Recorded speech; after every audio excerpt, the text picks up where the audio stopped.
Next nuclear property is parity. Parity is fundamental property and considered to be more important than nuclear spin. Parity wave function की property है जिसे आप quantum mechanical system में describe करते हैं।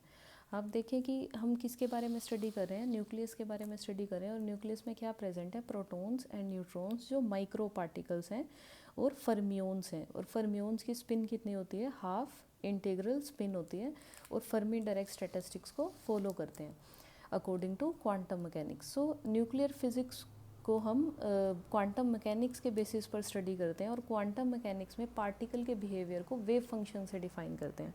आप previous classes में classical mechanics के बारे में पढ़ चुके हैं। क्लासिकल मैकेनिक्स में हम पार्टिकल या ऑब्जेक्ट्स के बिहेवियर को कैसे स्टडी करते हैं कि क्लासिकल मैकेनिक्स में मैक्रो साइज्ड ऑब्जेक्ट की बात करते हैं, और मूविंग ऑब्जेक्ट की हम डेफिनेट मोमेंटम डिफाइन कर सकते हैं, और मैक्रो साइज पार्टिकल की स्पेस में डेफिनेट पोजीशन भी होती है। तो आप साइमल्टेनियसली ऑब्जेक्ट की पोजीशन एंड मोमेंटम इवेलुएट कर सकते हैं प्रिसाइजली, और फर्दर आप इसे एक्सेलरेशन, फोर्स और अदर फिजिकल पैरामीटर्स भी कैलकुलेट कर सकते हैं।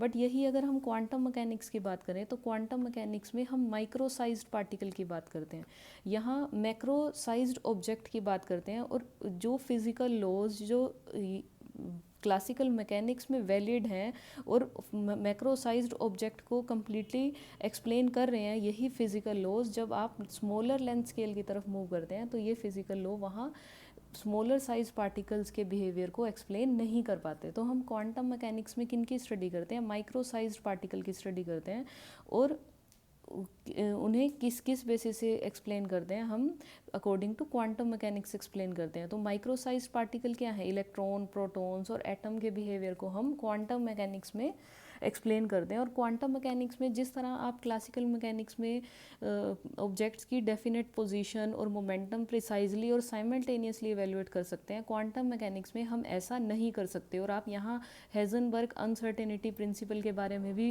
पढ़ते हैं। हाइजेनबर्ग अनसर्टेनिटी प्रिंसिपल क्या एक्सप्लेन करता है कि अगर आप पार्टिकल की पोजीशन इवेलुएट कर रहे हैं और उसमें मिनिमम एरर है तो मोमेंटम के में क्या होगा, मैक्सिमम एरर होगा। और इसकी अपोजिट, अगर मोमेंटम में मिनिमम एरर है तो उसकी पोजीशन में मैक्सिमम एरर होगा। मीन्स साइमल्टेनियसली आप मिनिमम एरर से दोनों पैरामीटर्स इवेलुएट नहीं कर सकते। जबकि अगर हम यही क्लासिकल मैकेनिक्स की बात करें तो क्लासिकल मैकेनिक्स में मूविंग ऑब्जेक्ट्स की डेफिनेट मोमेंटम और उनकी एक डेफिनेट पोजीशन है जिसे आप प्रिसाइजली साइमल्टेनियसली मेज़र कर सकते हैं।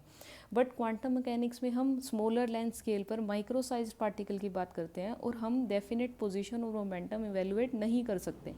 और क्वांटम मैकेनिक्स में पार्टिकल के बिहेवियर को वेव फंक्शन से डिफाइन किया जाता है। वेव फंक्शन क्या है, वेव फंक्शन किस पे डिपेंड कर रहा है, उसकी पोजीशन और टाइम पे। कि हम क्वांटम मैकेनिक्स में पार्टिकल के बिहेवियर को वेव फंक्शन से डिफाइन करते हैं। मीन्स इसका क्या मतलब है कि जहाँ वेव फंक्शन की वैल्यू मैक्सिमम होगी वहाँ पार्टिकल के होने की प्रोबेबिलिटी मैक्सिमम होगी। कि सपोज हम एक पर्टिकुलर डायमेंशन ले की और ये बताएं कि इस पर्टिकुलर डायमेंशन में ही पार्टिकल प्रेजेंट होगा। जैसे कि न्यूक्लियस की बात करें तो न्यूक्लियस की बाउंड्री के अंदर ही न्यूक्लियॉन्स प्रेजेंट होंगे, तो एक पर्टिकुलर लेंथ डायमेंशन तक ही ये पार्टिकल्स प्रेजेंट होंगे। तो पार्टिकल की हम डेफिनेट पोजीशन और मोमेंटम इवैल्यूएट नहीं कर सकते। तो हम क्या बताते हैं कि पार्टिकल की किस पोजीशन पे मैक्सिमम प्रोबेबिलिटी होगी होने की और कहाँ मिनिमम होगी, तो हम उसे किसकी हेल्प से, वेव फंक्शन की हेल्प से इवैल्यूएट करते हैं। जहाँ वेव फंक्शन मैक्सिमम होगा वहाँ पार्टिकल के होने की प्रोबेबिलिटी ज़्यादा होगी, और जहाँ वेव फंक्शन मिनिमम होगा वहाँ पार्टिकल के होने की प्रोबेबिलिटी मिनिमम होगी। मीन्स क्वांटम मैकेनिक्स में हम पैरामीटर्स की प्रोबेबिलिटी की टर्म्स में बात करते हैं, जबकि क्लासिकल मैकेनिक्स में हम डेफिनेट वैल्यूज़ की बात करते हैं। इसी तरह जो फिज़िकल पैरामीटर्स हम क्लासिकल मैकेनिक्स में इवेलुएट करते हैं, लाइक मोमेंटम, एनर्जी, यही फिज़िकल पैरामीटर्स जब हम क्वांटम मैकेनिक्स में इवेलुएट करते हैं तो यहाँ कैसे इवेलुएट करते हैं, यहाँ इन्हीं फिज़िकल पैरामीटर्स को ऑपरेटर्स की टर्म में रिप्रेजेंट किया जाता है। और मोमेंटम इवेलुएट करने के लिए हम क्या करते हैं कि सपोज मोमेंटम इवेलुएट करना है या एनर्जी इवेलुएट करनी है तो हम इसके लिए ऑपरेटर्स की हेल्प लेते हैं और वेव फंक्शन पे ऑपरेट किया जाता है। जैसे फॉर एग्जांपल एनर्जी इवेलुएट करनी हो तो हैमिल्टोनियन ऑपरेटर ऑपरेट किया जाता है वेव फंक्शन पे। ये वेव फंक्शन कौन सा है? जो पार्टिकल के साथ एसोसिएटेड है। और जब इसके ऊपर हैमिल्टोनियन ऑपरेटर ऑपरेट करते हैं तो कोरस्पॉन्डिंगली हमें एनर्जी आइगन वैल्यू मिलती है विद सेम वेव फंक्शन। इस टाइप की इक्वेशंस को क्या बोलते हैं? इन्हें आइगन इक्वेशंस बोला जाता है। और ये क्या है? ये ऑपरेटर है कि जब ये ऑपरेटर वेव फंक्शन पर ऑपरेट होगा तो ये कोरस्पॉन्डिंगली एनर्जी आइगन वैल्यू देगा। सिमिलरली अगर हम मोमेंटम ऑपरेटर ऑपरेट करें वेव फंक्शन पे तो ये क्या देगा? कोरस्पॉन्डिंगली हमें मोमेंटम की वैल्यू देगा और इनटू साई वेक्टर। यहाँ मोमेंटम ऑपरेटर क्या होता है? Negative iota h cut curly over में करली आर। आप डीपली इन सब चीज़ों के बारे में क्वांटम मैकेनिक्स में स्टडी करेंगे। तो अब यहाँ हम क्या बता रहे हैं कि आप न्यूक्लियस के न्यूक्लियॉन्स की बात कर रहे हैं और न्यूक्लियॉन्स क्या है? माइक्रोसाइज्ड पार्टिकल है। तो माइक्रोसाइज्ड पार्टिकल की स्टडी हम क्वांटम मैकेनिक्स के बेसिस पे करते हैं और क्वांटम मैकेनिक्स में पार्टिकल्स के बिहेवियर को आप प्रिसाइजली नहीं एक्सप्लेन कर सकते और पार्टिकल के बिहेवियर को हम वेव फंक्शन से एक्सप्लेन करते हैं। वन मोर थिंग कि जो आपने वेव फंक्शन बताया, ये वेव फंक्शन किस पे डिपेंड करता है? उसकी पोजीशन और टाइम पे। इसे बोलते हैं टाइम डिपेंडेंट वेव फंक्शन। और अगर ये पोजीशन पे डिपेंड करता हो, टाइम के इंडिपेंडेंट हो, तो इसे बोलते हैं this is time dependent and this is time independent wave function. और कोरस्पॉन्डिंगली जहाँ पार्टिकल के प्रेजेंस की प्रोबेबिलिटी ज़्यादा होगी वेव फंक्शन ज़्यादा होगा, जहाँ पार्टिकल के प्रेजेंस की प्रोबेबिलिटी कम होगी वहाँ वेव फंक्शन की वैल्यू मिनिमम होगी। और क्वांटम मैकेनिक्स में हम फिजिकल पैरामीटर्स को ऑपरेटर्स की हेल्प से ऑपरेट करते हैं। ऑपरेटर को वेव फंक्शन पे ऑपरेट किया जाता है और कोरस्पॉन्डिंगली हमें उसकी वैल्यू मिल जाती है। और इस टाइप की इक्वेशन को आइगन इक्वेशन बोलते हैं, इसे आइगन फंक्शन बोला जाता है और इसे आइगन वैल्यू कहा जाता है। तो आप यहाँ देखें हम किसकी बात कर रहे हैं? पैरिटी की बात कर रहे हैं। तो सिमिलरली पैरिटी, हम न्यूक्लियॉन्स के वेव फंक्शन की बात करते हैं तो न्यूक्लियॉन के वेव फंक्शन पे जब पैरिटी ऑपरेट की जाती है तो इसका क्या रिजल्ट होता है? हमें क्या आइगन वैल्यू मिलती है और ये क्या प्रोसेस है, इसके बारे में स्टडी करेंगे।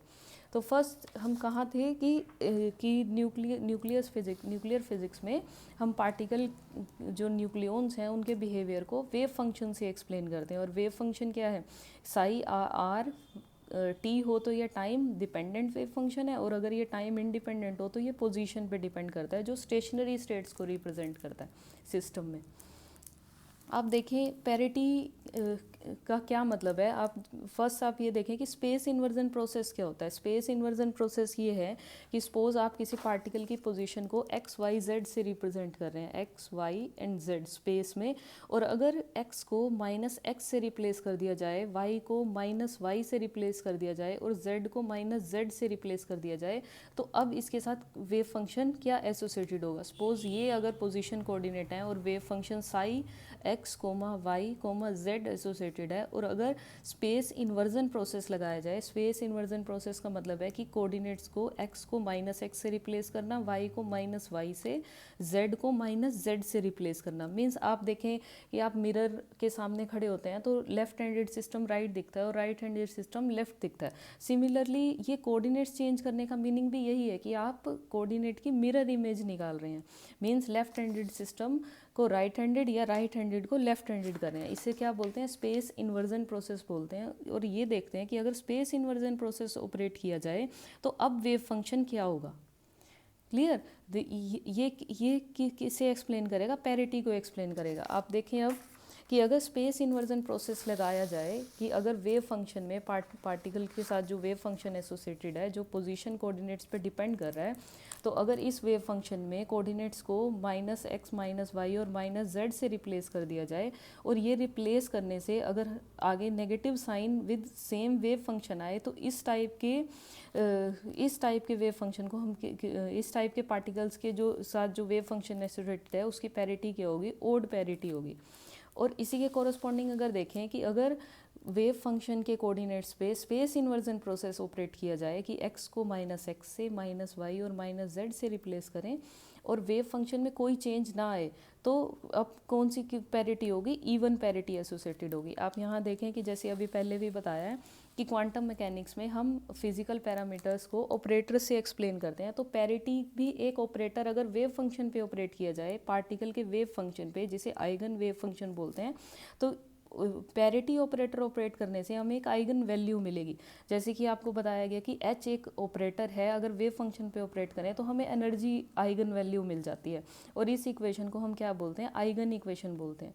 तो अब हम यहाँ क्या कर रहे हैं, पैरिटी ऑपरेटर लगा रहे हैं। पैरिटी ऑपरेटर लगाना मीन्स स्पेस इन्वर्जन प्रोसेस करना, मीन्स उसकी मिरर इमेज निकालना वेव फंक्शन की।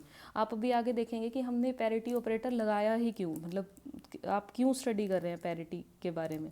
आप फर्स्ट देखिए कि पैरिटी ऑपरेटर ऑपरेट करने से वेव फंक्शन पे क्या इफेक्ट होगा। पैरिटी ऑपरेटर जब आप वेव फंक्शन पे ऑपरेट करेंगे तो कोरस्पॉन्डिंगली एक आइगन वैल्यू मिलेगी विद सेम वेव फंक्शन। तो इस इक्वेशन को हम क्या बोलते हैं, आइगन इक्वेशन बोलते हैं, जैसे कि आप यहाँ देख रहे हैं। तो आइगन इक्वेशन के कोरस्पॉन्डिंग जो आइगन वैल्यू आती है P, ये P वैल्यू जब पैरिटी ऑपरेटर ऑपरेट किया जाता है तो ये P वैल्यू या तो +1 होती है या -1 होती है। मीन्स कि अगर पैरिटी ऑपरेटर वेव फंक्शन पे ऑपरेट किया जाए तो ये पोजीशन कोऑर्डिनेट को नेगेटिव कर देता है। तो ये नेगेटिव के बाद वैल्यू क्या आ सकती है वेव फंक्शन की, या तो plus mean same wave function मिल सकता है या फिर विद नेगेटिव साइन मिल सकता है। तो अगर नेगेटिव साइन मिलता है तो हम उसे बोलते हैं कि ये ओड पैरिटी है इसकी, और अगर सेम वेव फंक्शन मिलता है तो हम क्या बोलते हैं कि ये इवन पैरिटी है। तो पैरिटी ऑपरेटर जब ऑपरेट किया जाए वेव फंक्शन पे तो कोरस्पॉन्डिंगली आइगन वैल्यू P मिलती है विद सेम वेव फंक्शन, तो इसे क्या बोलते हैं, आइगन इक्वेशन बोलते हैं। आप देखें आगे कि वेव फंक्शन, पार्टिकल के वेव फंक्शन पे जब स्पेस इन्वर्जन प्रॉपर्टी लगाई गई और उसके कोऑर्डिनेट्स को चेंज किया गया तो कोरस्पॉन्डिंगली अगर सेम वेव फंक्शन मिल रहा है तो वो इवन पैरिटी है, और अगर नेगेटिव साइन मिल रहा है तो ओड पैरिटी है। इट मीन्स कि ऑपरेटर क्या ऑपरेट किया गया है, UP पैरिटी ऑपरेटर ऑपरेट किया गया है। कोरस्पॉन्डिंगली वेव फंक्शन में नो चेंज हो तो वो इक्वेशन आप इस तरह से लिखेंगे, और अगर वेव फंक्शन चेंज हो रहा है तो उसे इस तरह से लिखेंगे। तो कोरस्पॉन्डिंगली पैरिटी की आइगन वैल्यू क्या होगी, पैरिटी की वैल्यू क्या होगी, इधर +1 और -1। आप इसे प्रूफ भी कर सकते हैं। देखिए कि सपोज कि साई XYZ पार्टिकल के साथ एसोसिएटेड वेव फंक्शन है, माइक्रो पार्टिकल्स की बात करें, और उसके ऊपर क्या किया है, पैरिटी ऑपरेटर ऑपरेट किया है। तो जब पैरिटी ऑपरेटर इसके ऊपर ऑपरेट किया जाएगा मीन स्पेस इन्वर्जन प्रोसेस लगाया जाएगा, तो यहाँ पर क्या आएगा, एक value P eigen value with same wave function, यही होगा। तो इसके बाद पैरिटी ऑपरेटर लगाने का क्या मतलब है कि आप कोऑर्डिनेट्स को x -y और -z से रिप्लेस कर रहे हैं। सो अब इसके बाद देखिए कि अगर यही ऑपरेटर फिर से ऑपरेट किया जाए तो क्या होगा, P U P psi x y z। तो इस इक्वेशन में क्या होगा कि आप क्या कर रहे हैं, इसके ऊपर ऑपरेट कर रहे हैं, तो ये क्या है, this term is equals to this. तो यहाँ से P psi x y and z। तो आप यहाँ देखेंगे एक वैल्यू है तो आप इसे बाहर ले सकते हैं, तो इसे क्या लिखेंगे, UP psi x, y, z। अब जब ये फिर से पैरिटी ऑपरेटर ऑपरेट करेंगे तो क्या होगा, पैरिटी ऑपरेटर ऑपरेट करने से P फिर से eigen value P with same wave function मिलेगा, और जब आप इसे लिखेंगे तो ये क्या होगा, P² psi x y and z। अब आप इसे फिजिकली समझें कि इसका क्या मतलब है, P psi x y and z। देखें जब first time parity operator operate किया जाएगा वेव फंक्शन पे तो ये क्या करेगा, साई वेव फंक्शन में रिप्लेस कर देगा -x से, -y से और -z से। अब इसके ऊपर अगर फिर से पैरिटी ऑपरेटर लगाया जाए तो ये -x को फिर से प्लस करेगा, फिर से -y को +y कर देगा और z को +z, means same wave function मिल जाएगा।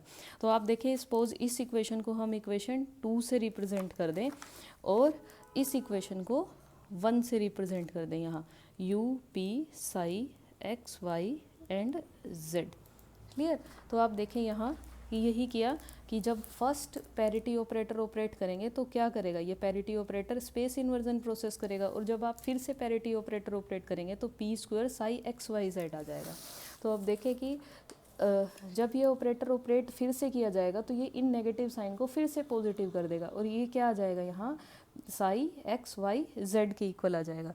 मीन्स ये term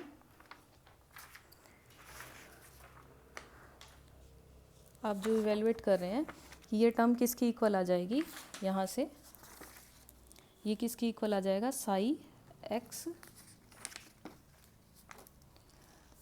Sai x comma y comma z के इक्वल आ जाएगा। जब आप इसे इक्वेट करेंगे तो यहाँ से पी स्क्वायर किसके इक्वल होगा, 1 के इक्वल। तो कोरस्पॉन्डिंगली वैल्यू क्या होगी, इधर +1 और -1। और यही हम बता रहे हैं कि जब पैरिटी ऑपरेटर ऑपरेट किया जाता है तो उस ऑपरेशन का क्या रिजल्ट होता है कि वेव फंक्शन या तो सेम रहता है या फिर नेगेटिव साइन आ जाता है।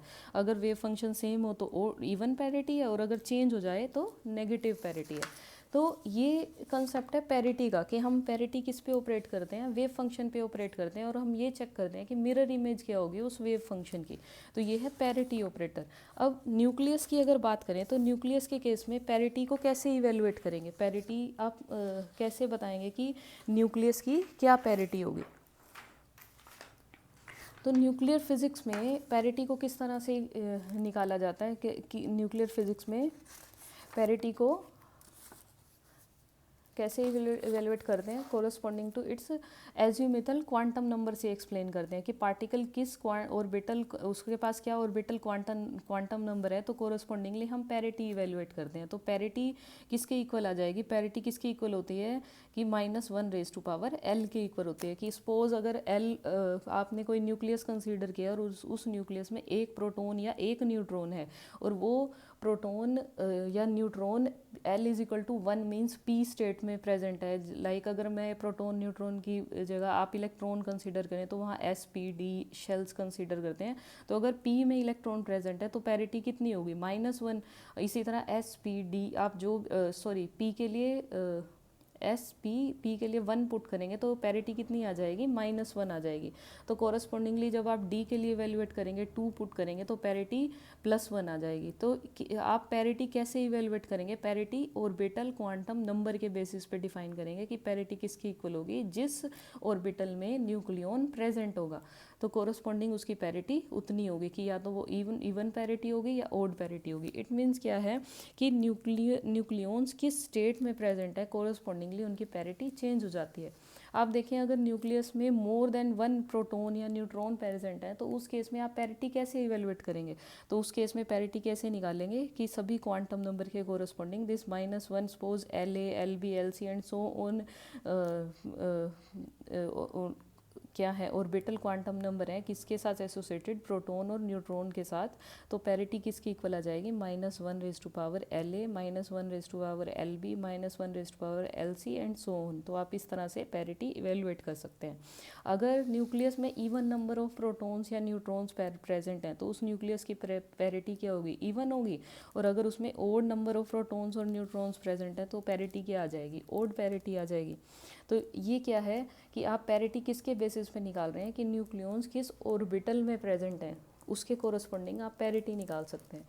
इससे अलग आप ये देखें कि जो पैरिटी है ऑर्बिटल प्रॉपर्टी से अलग पैरिटी एक एलिमेंट्री पार्टिकल की इंट्रिंसिक प्रॉपर्टी भी है, जो किससे रिलेटेड है कि उनके इंटरनल एक्सिस पे अगर उन्हें इन्वर्जन की जाए तो पैरिटी क्या होगी। तो एक्सपेरिमेंटली इवेल्युएट की गई कि इंट्रिंसिक पैरिटी जो प्रोटॉन न्यूट्रॉन एंड न्यूट्रिनो जो आप फर्दर पढ़ेंगे इलेक्ट्रॉन, इनकी पैरिटी क्या होती है, इवन पैरिटी होती है। और पाई मेसोन्स की ओड पैरिटी होती है। पाई मेसोन के बारे में भी आप आगे स्टडी करेंगे।